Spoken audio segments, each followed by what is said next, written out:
I'm so excited. Welcome, welcome, welcome to Greening Our Cities, a week-long conversation in sustainability.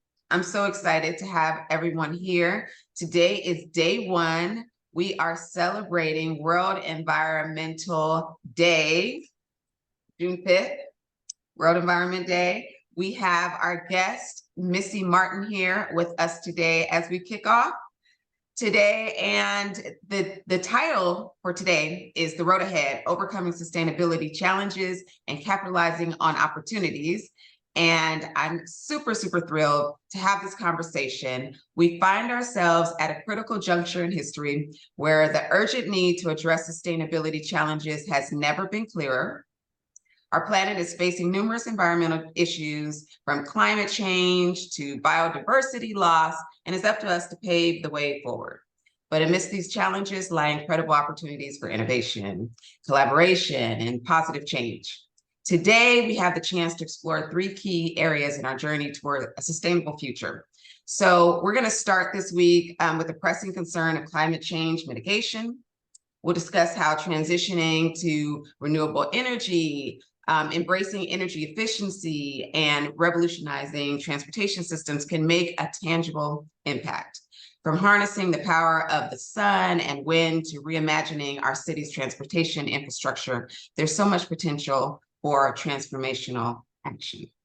I'm excited to see those of you who are joining us. We're going to delve into a lot of these concepts. We're going to talk about the circular economy, waste reduction, extended producer responsibility, and the sharing economy. Those are all at the forefront of the discussion. By adopting sustainable practices that minimize waste, encourage recycling and composting, and foster collaboration, we can create a society where resources are valued and nothing goes to waste. Our journey wouldn't be complete without addressing sustainable agriculture and food systems. So we're going to get started with Miss Missy Martin, and welcome, welcome, welcome, welcome, Missy. So thank you so much for having me. Yes, so I'm going to read your bio real quick so everyone knows who you are, and then we'll dive right in. So Missy Martin is currently developing a 12-city national salon dinner series focused on sustainable food systems. The series will welcome all different members of the food space, from farmers and chefs to activists and corporate leaders. In addition, she was the former chief sustainability officer at Sapien Network, focusing on areas such as novel, regenerative business models, social impact through blockchain, and decentralized science. Before Sapien, she supported business development at circular economy platform Loop, as well as led leadership development and mentorship programs at Tesla and the Bay Area Environmentally Aware Consulting Network. In her free time, she volunteers mentoring high school and college students on climate action projects and working on climate justice issues with Climate Reality. She is a former participant in Harvard's Executive Sustainability Leadership Program, which is where we met. And she graduated with the highest distinction from UC Berkeley in Society and Environment, with a concentration in U.S. environmental policy and management. All right, that's a lot. You've done everything. So I'm super excited to talk to you today. So let's get started. So can you tell us a little bit more about the 12-City National Salon Dinner Series that you're developing focused on sustainable food systems, and what inspired you to initiate this series, and what outcomes do you hope to achieve through it? Yeah, that's a great question. So first of all, thanks for having me. Welcome, everyone. Absolutely. And the Salon Dinner Series was really born out of a conversation I had this past fall with Kari Borgia. She's the chief of staff for Alice Waters. And those who aren't familiar with Alice Waters, she's basically the leader in the California food scene. She started Chez Panisse. She is really popular in the farm to school programs, gardening within schools and teaching kids food literacy. And so I was introducing Kari at a conference, and she was telling me about her work hosting salon dinners, and they weren't necessarily on sustainable food systems. She hosts salon dinners all the time. It can be anywhere from just a few people to a lot of people. It really doesn't matter. The whole point of it is the art of gathering and bringing people together. And really getting to know each other on a deeper level. So she's had salon dinners on all different topics, and she provides the food, and everyone else, all that she asks is you bring your best bottle of wine and as a dessert, which I think is a fun model there. But I was inspired by her connection to other humans. She really has the skill of connecting with people on a deeper level. And she's hosted well over 100 salon dinners. So I was like, Whoa. wow, that's quite incredible. Yeah. And so that was in the back of my head, these salon dinners. And then we started our program with the Harvard Leadership program, and we were just talking about, you know, slowing down, connecting with other people. And I just thought, wow, this is actually the time to do something like this and learn from other people. And so the 12 cities, the way I picked them was that, you know, there's different people from our class, also different people that I know in huge cities. It's easier to do these big types of partnership dinners where you know a lot of people, but also trying to pick smaller cities too, like Fayetteville, Arkansas, South Royalton, Vermont, where people are really doing the work in terms of growing the country's food. And so the reason why I decided to do the salon dinners is salon dinners historically, you know, hundreds of years back in Europe were meant for the elite, bringing together philosophers, artists to have these deep conversations. I really want to do it not, you know, it's not just for the elite. It's really a community-oriented type of event. And I want to bring people together. That community intelligence is so powerful, where it's more intimate than a conference, but more intentional than just a dinner party, where you're breaking bread together, where we all have food in common. We all need food to survive. And maybe this is a gateway to talk about sustainability and how we can build local resilience. So that's just kind of the background on the salon dinners. I have these 12 different cities where I'm trying to create partnerships. Okay, that's awesome. So tell us a little bit more about the cities that you chose and why you chose those cities. Yeah, so some of the bigger cities like New York City, LA, San Francisco, those are huge hubs where lots of different people come together. And so I chose those cities because you can bring a lot of different stakeholders together. And something that I want to focus on with these salon dinners is expanding the definition of sustainability and sustainable food systems. It's not just, you know, buy organic or buy local or buy the product that has that specific label. It's way more nuanced than that. And I think that sustainability is about community building. So bringing in art, for example, is really important. So something that I've been discussing, for example, with Julie, she's the director of sustainability at Oatly, is we're going to be co-hosting one in Bozeman, Montana. How can we bring art into it? So we both play the cello. Maybe it's, you know, creating like a jam session while also talking about sustainable food systems. Maybe it's, you know, in another city, it's going to be a mural that we make together or poetry. And so I think that you can connect on a deeper level when you have that art as part of it. And I really have been reflecting a lot on this, is that sustainability is more than ESG. It's more than hitting certain metrics. It's growing your community in a very resilient way. And I think that's done through partnerships that's beyond environmental, you know, nonprofit partnerships, corporate partnerships. It's about art. It's about connecting with other people. It's about the human beings that surround you in your community. That's so important. I'm glad you brought that up because, as you know, this year I launched Eco in the City, and the whole purpose of Eco in the City is to bring kind of this big overarching policy conversation around zero waste down to a community level. How does Susie, who has these 3 kids that she has to feed every day, really understand what we're trying to do way up here and bring it down to her level? What does she have to do every day at home to, make sure that she's actually bringing sustainable practices into her household?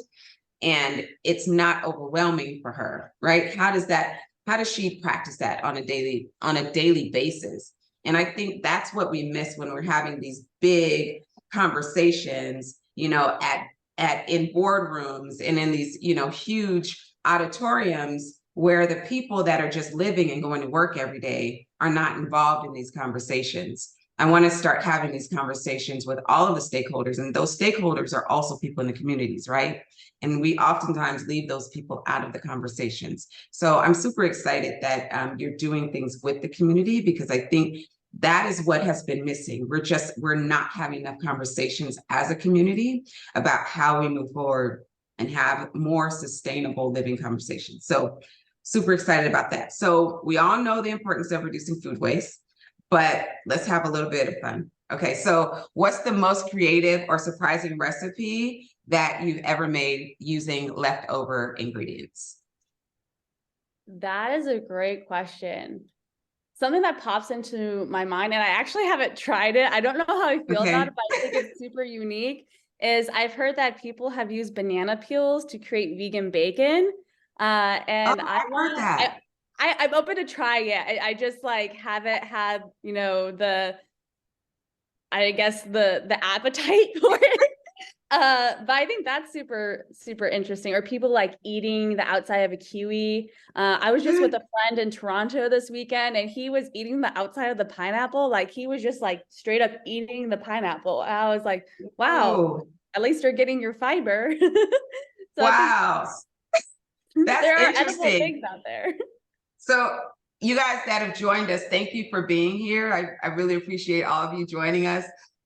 If you guys have anything you want to add to the conversation, you have questions for Missy, if you have anything that you've tried that's been interesting, like we'd love to hear about it, drop it in the chat.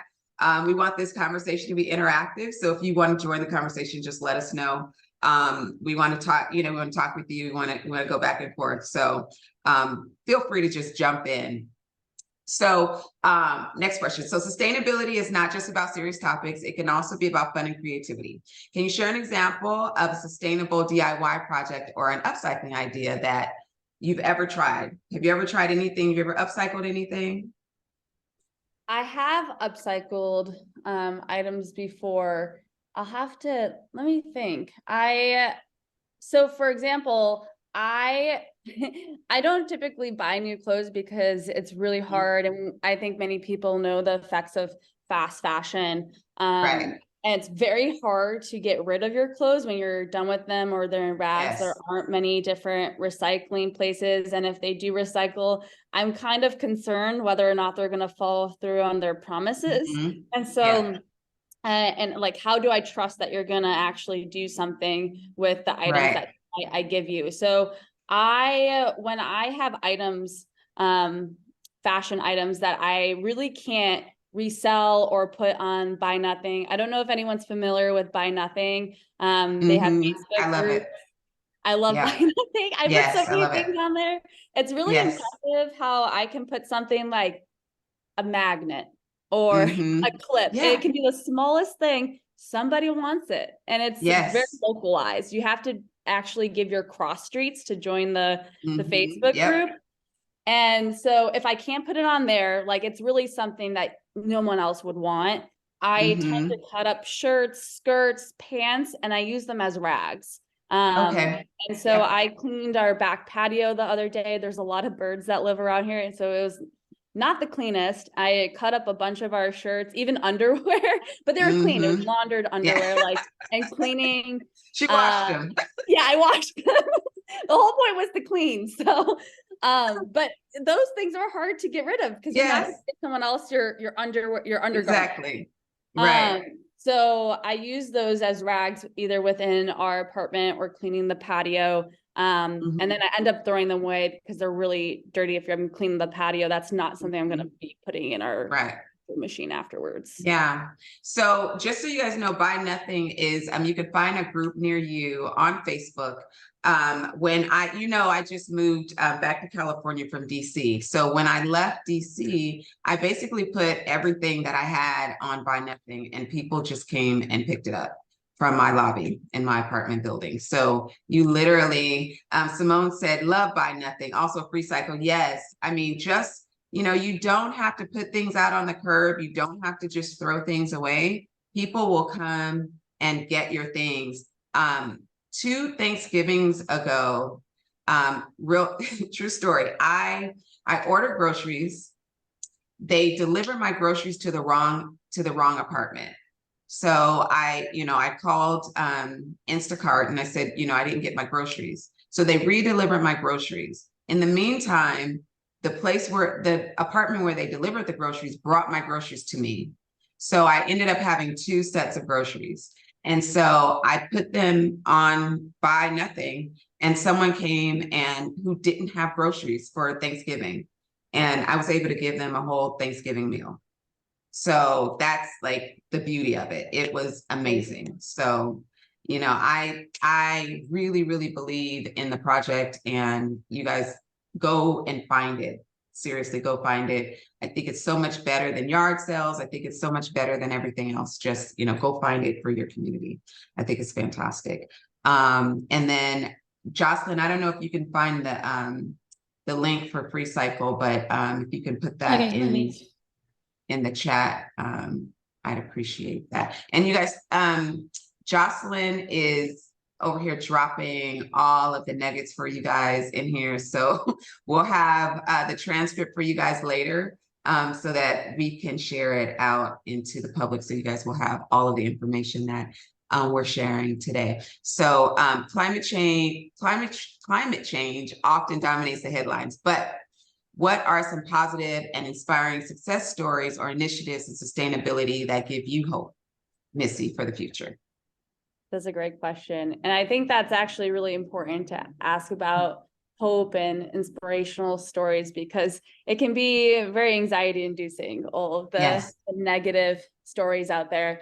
I think something that comes to mind first is I work with students every year, either high school or college, on climate action projects. And this year I worked with a student, her name is Elma, from Belmont University, and she made the finals of this international environmental competition that I do the volunteering for the climate action projects. And she became a finalist. And as a finalist, you have to actually implement a climate action project over a 5 to 6 month period. And so her climate action project was actually incorporating environmental justice curriculum into her school's new medical school. So they actually haven't even launched the medical school yet. And she was saying, I want to go to the curriculum committee and I want environmental justice with local examples to be a part of this new curriculum, because it is really important to me as someone who's an aspiring future doctor to have education around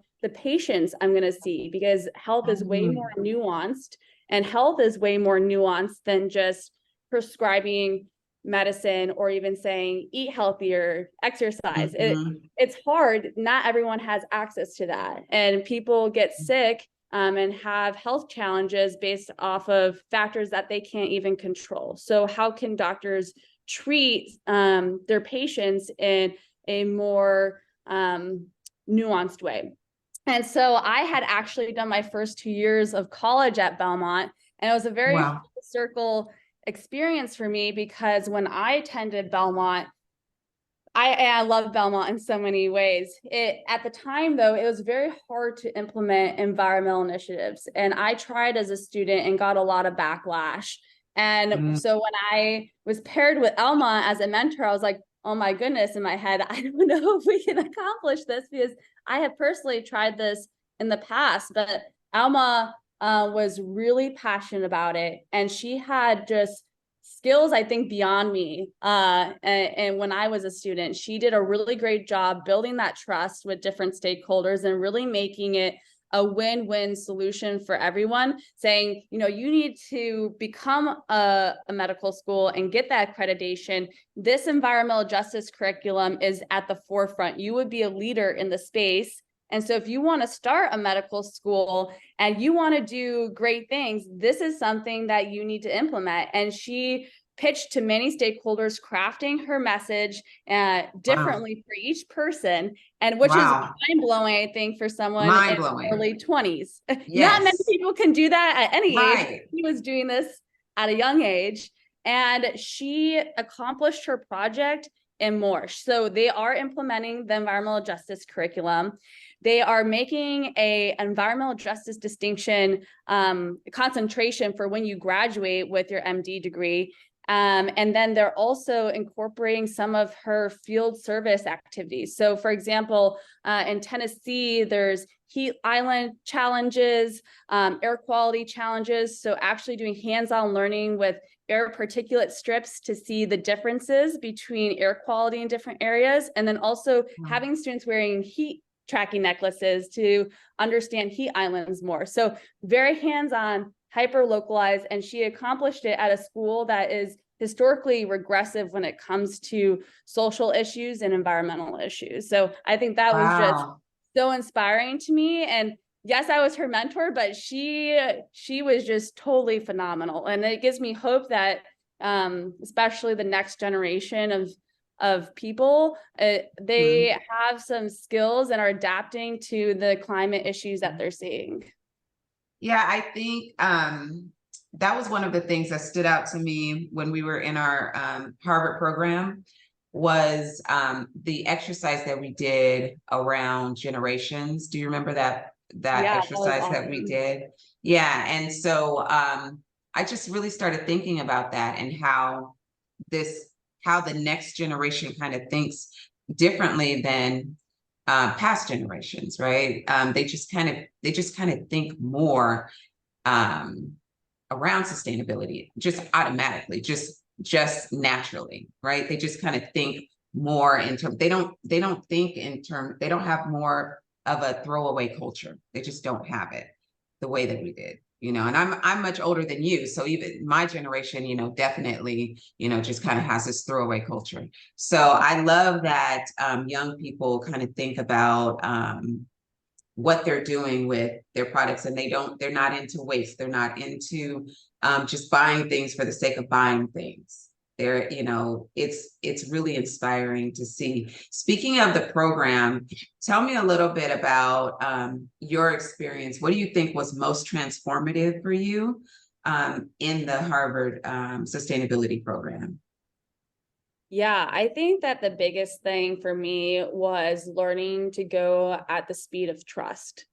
That was a big thing in terms of, instead of trying to accomplish to get the metric, to get that thing you can put on your resume or to put in a PR campaign, to really go at the speed of trust, because the long-term change that we all talk about is only going to happen with some deep connections. And again, that's why I'm doing this salon. It's slowing down, trying to really listen to people, to the communities that we're operating in, and then taking action, rather than, in my personal experience, I've seen people say, this is what communities need. And I'm like, well, have you spent any time in the community? And often the answer is no. And that's really concerning to me, because I don't think in the long term, those initiatives are going to stick if you're not actually listening to the people around you. So going at the speed of trust, I think also is really validating, because I had decided to leave my job as a chief sustainability officer. And that's, quite a wonderful title to have. I decided, I want to slow down and not work for a little bit and really do volunteering, where I'm working on climate action projects, or right now I'm reading scholarship essays on leadership for incoming students. And that is filling me up in a different way. But I don't think that the people around me, or when I'm talking to a new person, everyone likes to ask, what do you do? And it's kind of a hard it's a hard question to answer, because I think that we're so much more than a job title, and there's so much more impact beyond a job title. And so I think our program really helped me see that a lot of people, even though we're in this program with executives, people are feeling the same way, where they want to go slower, they want to connect with people. And honestly, a lot of people were like, wow, that's really cool that you're doing that. So I think it was validating that slowing down is the way to go, and to be sensing yourself and sensing the people around you for what value is really needed. Mm-hmm.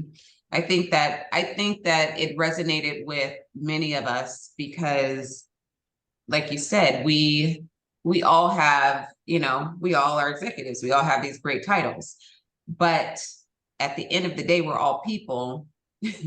And because we have so much pressure, we don't sometimes get to slow down, and we don't get a chance to take care of ourselves.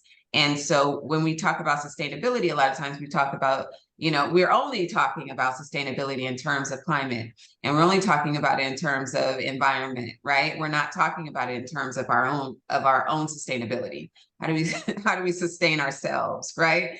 And so we're burning ourselves out. And we're not making sure that we're healthy and we're taking care of ourselves. So it just resonated with many of us when we hear you saying, oh, I'm just going to take a step back and I'm not going to work for a while, and I'm just going to do the things that I'm passionate about, and I'm going to work on these things. I think it's beautiful. I think it's a wonderful thing that you're doing. And I just love it. And I think more of us would love to be able to do that. And, whatever reason that we're not doing it, whether it's fear or whatever, I just think that it is inspiring and it gives us something to think about. So, kudos to you for doing that for yourself. And, we know that you'll go back when you're ready to go back. But I can't wait. Are you going to document your salon series? Are you videoing it? Like, how are you documenting your dinners? This is a great question, and one that I've been talking about with many different people. And so if anyone in the audience has ideas, I would love to hear it right now. So my thought process is it's great to document as much as possible, but I don't want the process of having these salon dinners and hosting people to feel extractive. Like I'm trying to get something from you so I can show other people. It's kind of like that metric, trying to get to that metric so that you can show other people. I really want the work to feel organic. And so I've been asking other leaders in the space who have hosted community dinners, what is the best solution to that? And I got this really great answer from Kari, actually, who inspired me, is one, give someone like the job to be like, who's attending the dinner, like, hey, can you capture tonight? Like, I want to see the dinner through your eyes. And they don't have this agenda necessarily. They're here as an attendee. And so that's a really cool way. Another thing that I am working on right now is writing a proposal for the local art museum in Milwaukee. I really want to do an art exhibit where maybe it's really interactive, where you have a table, people who are attending the art museum sit down and talk about their food memories and hear different quotes from the salon dinners. And again, I think that the way I'm going to get the information from each salon dinner is going to probably be similar actually to the program we just went through. It's writing something down, like a learning or a memory or honoring someone, rather than having the whole salon dinner be captured. It's capturing moments that people really like, that resonated with them, and having that put into some kind of art exhibit. What that looks like, I'm still figuring out, but my objective right now is to write that proposal. And then two, I'm creating a board of mentors right now, kind of like a board of directors, but getting different voices on this board of mentors so that I am capturing the stories in a sensitive way that doesn't hinder what I'm trying to do, but also to get their ideas on who to invite for these dinners, how to do different models for the dinners. Because I think you were asking at the beginning, like, what are these salon dinners going to look like? And I think each one's going to be different because it's local. It's supposed to be locally attuned to the place that they're being hosted. Okay. And are you in Northern California still? No, I'm not. I'm actually in Milwaukee, Wisconsin. Oh, wow. Okay. And what's that like? Is that really, really different for you? So I actually grew up in the suburbs of Chicago, so I'm familiar with the Midwest culture. I'll be honest and say I never thought I would come back and live in the Midwest. I loved California. I lived in Austin, Texas, actually the last 2 years, and I really love that too. And so moving back to the Midwest was, I think, shocking at first, but it also made me realize that my roots are here, and the kind of going back to like where you come from, what's your local food scene, like what did I eat growing up, and how can I make that more sustainable? And so I think it's also been really nourishing to be back here. And Milwaukee's a little different from the suburbs of Chicago. It's a smaller city. It's pretty connected. I actually think Milwaukee does a wonderful job in terms of partnering with other people. The local yoga studio I go to, they do so many local partnerships with other companies. I think it's awesome, and people really create community around that.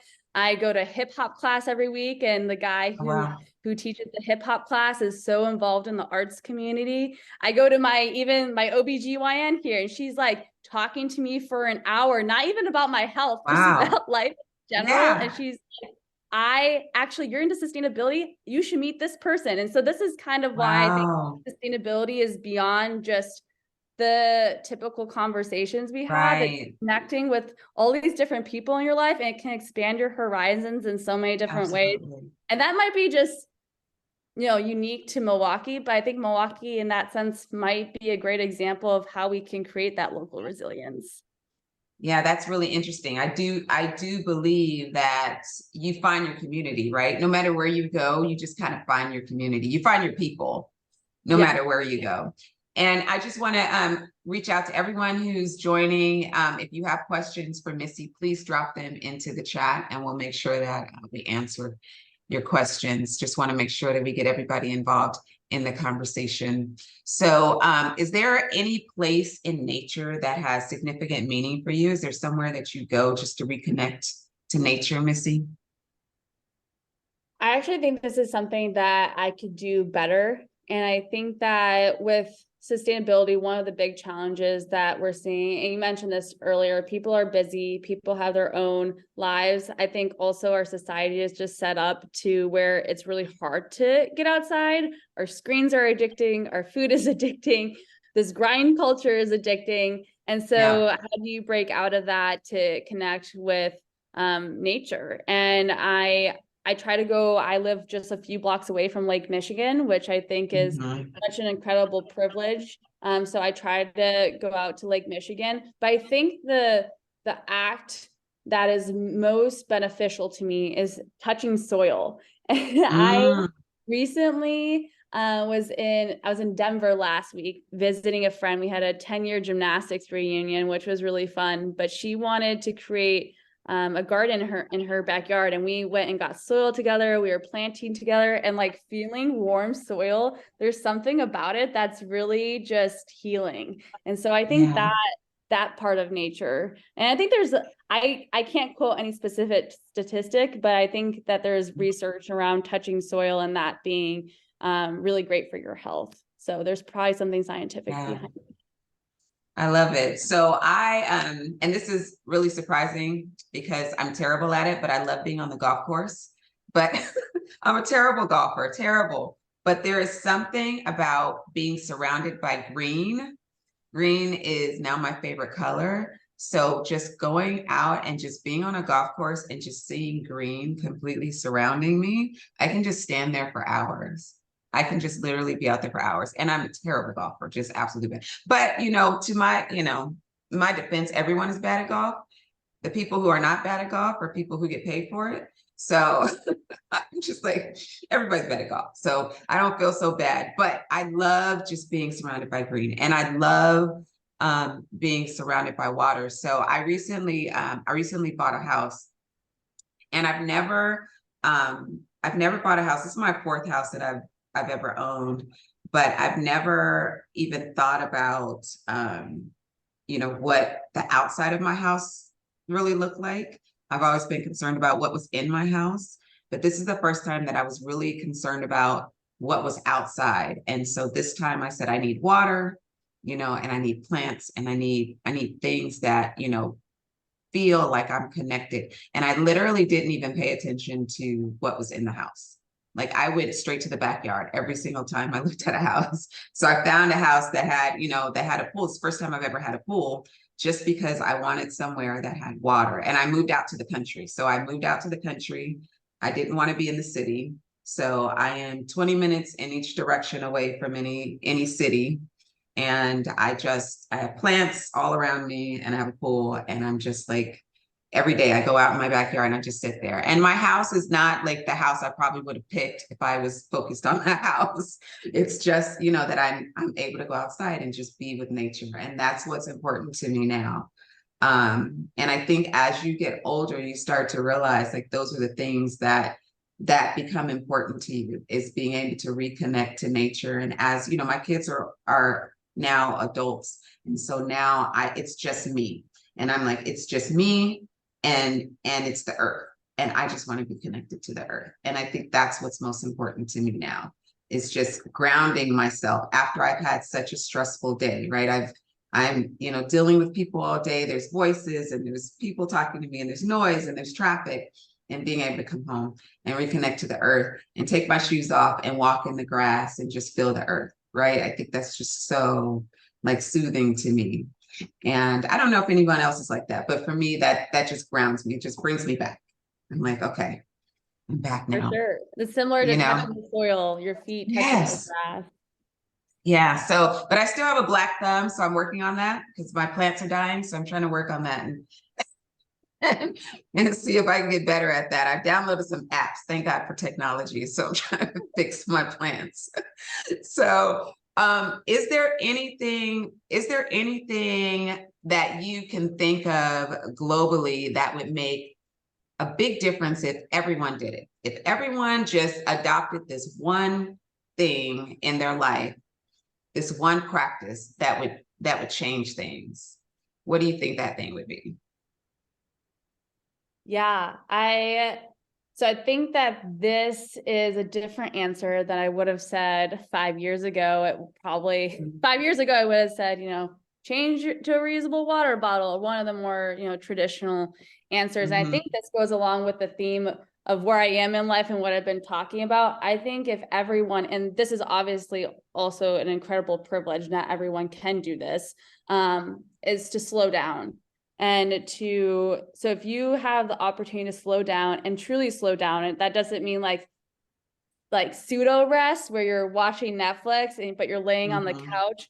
Truly just slow down, connect with how your body is feeling, reflect on your relationships and who you're surrounding yourself with, and how you are treating the earth, how you're treating yourself, how you're treating the people around you. I think they're all very connected. And slowing down, I think, is the biggest thing that we can do right now, because we're all wanting to get a lot done. We're all wanting to be productive. And I know that feels really good, especially in the short term, but I don't think that practice is going to give us the long-term solutions. So if you're able to, and I know that our current society really does not set us up for this, but if you're able to slow down, even everyone has 2 minutes to slow down, 2 minutes to relax instead of looking at your phone, to connect, that I think that is going to do more for sustainability than anything else, because I think we start to realize how we're affecting each other, how we're affecting the earth, when we're able to actually take in what we've been experiencing. Yeah. Yeah, one thing that I was thinking about when you were talking is how COVID has changed us, right? And some of the things some of the thought processes and some of the behaviors that have come out of that. So what do you think has changed the most, for not just you, but just for people in general? What have you seen that's different for people since COVID across the board? I think people know now how important relationships are. Although I think when everything started to open back up, many of us reverted back to our previous practices. But I think people have experienced now what it feels like not to have people and activity in your life. And that's really powerful. I think also for people, they've seen how broken our system is. One, really huge, traumatic event, really affected all of our lives, affected supply chains, affected how we work. And we're going to start to see more of that as climate change worsens, weather events, etc. And so how I think we're now slightly more prepared for how to be more resilient, but I'm also personally a little afraid because we've reverted back to many of the practices that we've seen before the pandemic. Yeah. So, trash logic, we manage waste at properties, we manage waste at apartment communities and retail centers and malls. So our job is literally to sort the waste. We started to see 6 times more waste on a daily basis. And it has not changed. So we thought that, obviously with people ordering more food, from home, there was going to be more trash. We expected that. But we did think that when people went back to work, that it would start to kind of curb that. No, it has not gone down. We're still seeing the same levels as during COVID of trash, and the volumes have not decreased. People are still ordering just as much from Amazon, just as much DoorDash, just as much, even more subscription services popped up during COVID, even more conveniences. So we are seeing more and more waste generation, and it is incredible. I can't even tell you. Last week in California, we have SB 1383, which is our organics law. So last week, we implemented a new food waste program at a community. The amount of food waste just in the week that we collected, it was overwhelming. It was overwhelming. We didn't have enough receptacles to hold it all. It was so much. So yeah, it has been incredible. So it's been incredible to see. And that just lets me know that there's just so much more work to do, so much more education to do. If we were not collecting the food waste door to door, and we're literally collecting it door to door, all of that food waste would be in the trash bin. That's, think about the volume of food waste that we're just throwing away. So it's it's incredible to see what's happening. So I've totally enjoyed this conversation. I'm excited. So everyone, Missy will be back with us. What's your next day that you're going to be back with us? Is that Thursday? That you'll be back? Yeah. Thursday. So Missy will be back with us Thursday when we're going to have our zero waste conversation. And we will be talking with Missy. We'll have Corey Connors from the Sustainable Packaging Podcast. We'll have Mikey Pasquiato from, Mikey Pasquiato, who will be here from Scrap. And we will be talking to Cynthia actually tomorrow. She's from our program. So we're going to be talking energy tomorrow. We're going to pre-record that for Wednesday's conversation. This week is going to be awesome. Missy, thank you so much for being here. I want to make sure that, okay, there we go. Thank you so much. Thursday, zero waste, maximum impact, community-led approaches to waste reduction. There we go. So thank you, Simone. This was a great conversation. It was free-flowing. You have a wonderful, wonderful platform. I cannot wait to see. That's why I asked you if you were going to record it, because I really want to see what you're going to do with these salons. I've never seen one actually before, so I would love to see, and I would love a blog. I don't know if anyone's going to blog about it, if you're going to have people write about it, but I would love to read about it. Super excited about it. Give everyone your contact information if they want to follow you. Yeah, I will put my email in the chat if anyone has questions or just wants to chat. Let's see if I can get my LinkedIn real quick. But yeah, thank you so much, Lanika. It was really fun. I'm excited for Thursday. And you asked great questions. I like the questions about, your favorite food recipe and things like that. Those questions should be more that you should have more of those questions in Q&A panels. Yeah. Yeah, because I think we need to have real conversations instead of just, so, tell me about, the last time that you were, challenged with, your, I don't know. We have a lot of corporate conversations, I think, in these panels. And I think we need to have more human conversations. Yes, exactly. But thank you so much. Thank you everyone for being here. Email Missy if you want to communicate, you want to connect with her. You can find me on LinkedIn, Lanika E. Johnson on LinkedIn. You can follow me on Instagram at Nika in the City. It's Nika in the City on Instagram. And I will see you guys tomorrow at 9 a.m. Pacific and 12 o'clock noon. Everyone have a great day. Bye-bye.